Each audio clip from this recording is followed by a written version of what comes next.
તો કેમ છો મિત્રો? હું છું તમારો ચૌધરી અને તમારું સ્વાગત છે મારા એક નવા વ્લોગમાં. જ્યારે મારા ખાસ મિત્રનો ભાઈબંધનો ફોન આવે ત્યારે હું હેલો કઈ નહીં ઊંઘે કરતો છું.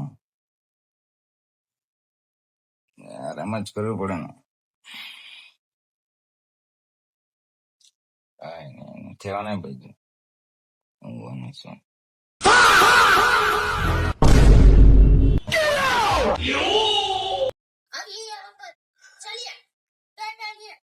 रुको इतना गर्म पानी भैया कितना टाइम लगेगा? 1 घंटा अच्छा ठीक है भैया आज कितना टाइम लगेगा? 2 घंटे लगेंगे अच्छा ठीक है चलो